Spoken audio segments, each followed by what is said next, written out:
Queridos, desde que a serpente enganou Eva,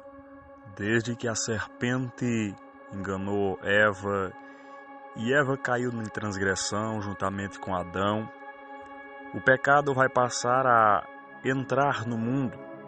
Desde que Adão e Eva cometem o primeiro pecado, cometendo uma transgressão contra Deus, porque Deus havia ordenado a Adão, dizendo: Adão, de todas as árvores que há no meio do jardim, do fruto tu pode comer, menos do fruto da árvore do conhecimento do bem e do mal.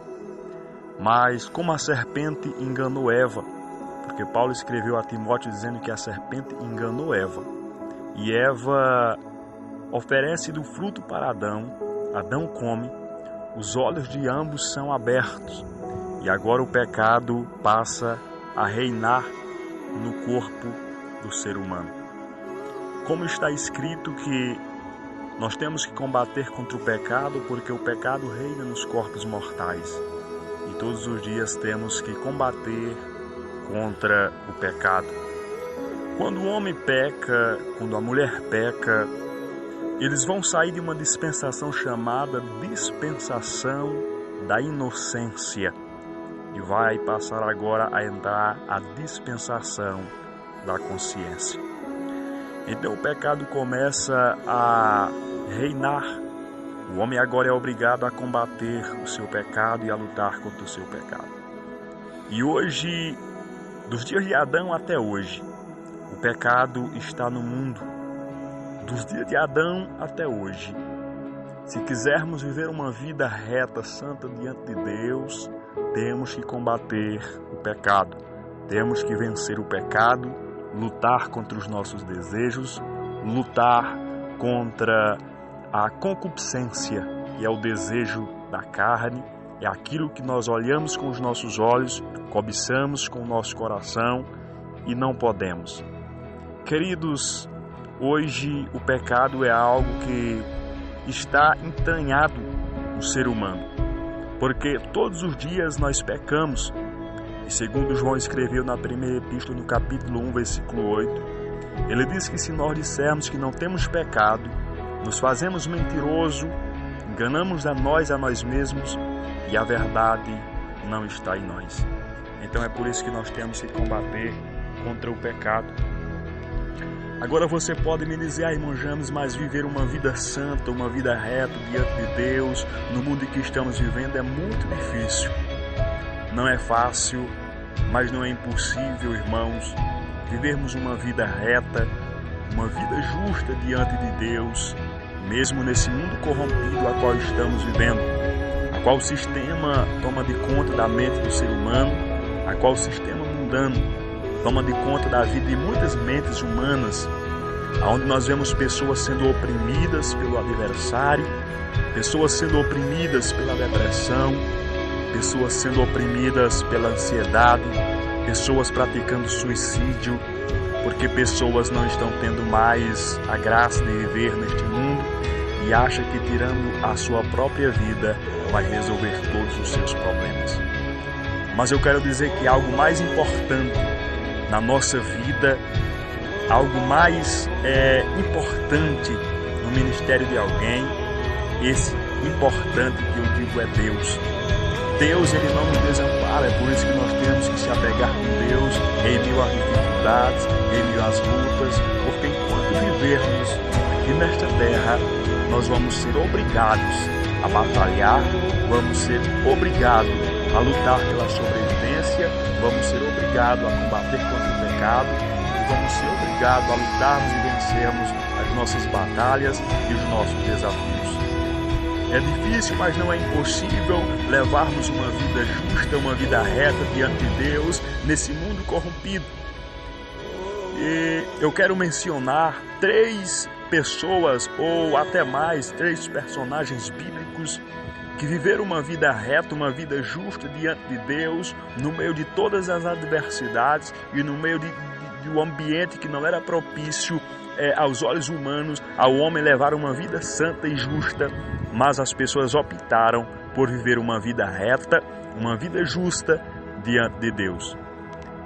E o primeiro personagem que eu quero citar aqui, que viveu uma vida justa, uma vida reta diante de Deus, mesmo habitando no meio de adúlteros, meio habitando no meio de prostitutas, meio habitando no meio de pessoas ímpias, ele resolveu permanecer íntegro, reto diante de Deus. A primeira pessoa que eu quero mencionar chama-se Ló. A Bíblia diz que quando Ló se separa do seu tio Abraão, ou Abrão, ele vai habitar nas campinas de Sodoma e Gomorra. E a Bíblia diz que os homens de Sodoma eram maus. E quando um certo dia o justo Ló está sentado na sua casa, aparecem uns anjos dizendo: Ló, nós vamos destruir a cidade. Os anjos são convidados por Ló a entrarem na sua casa, e os varões de Sodoma queriam abusar sexualmente dos anjos que estavam na casa de Ló, porque estavam em uma forma humana.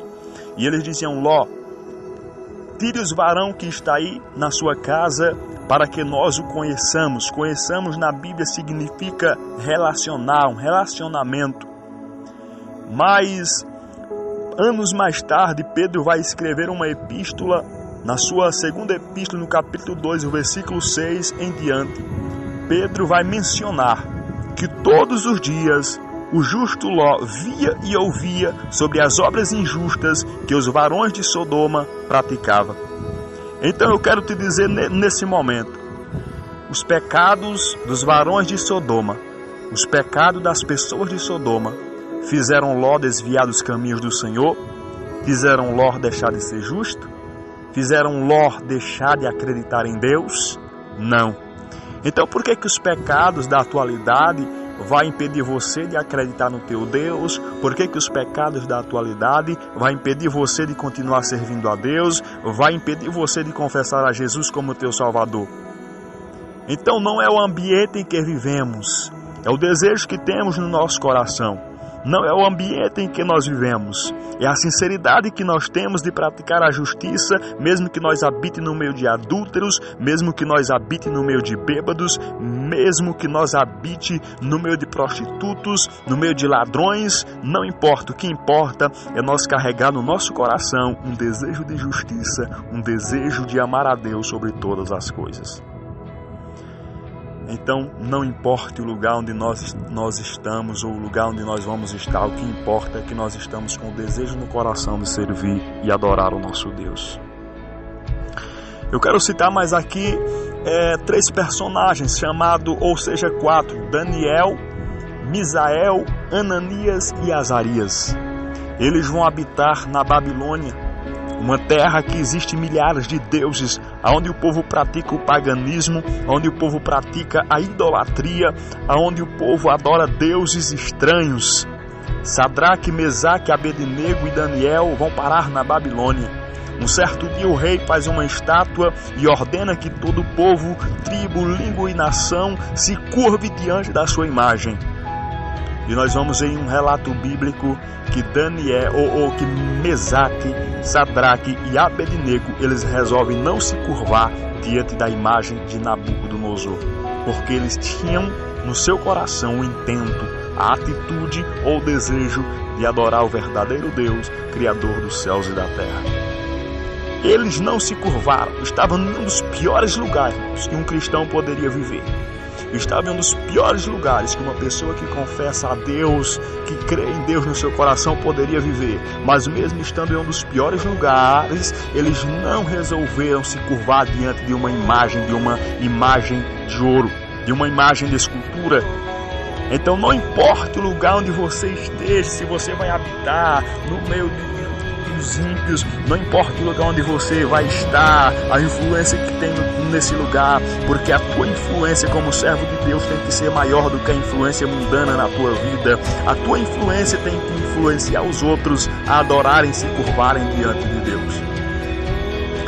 Então depois, quando eles são lançados na fornalha por não adorarem a estátua de ouro, o rei Nabucodonosor reconhece, faz um edito real, dizendo que o único verdadeiro Deus que poderia salvar é o Deus de Sadraque, Mesaque e Abednego.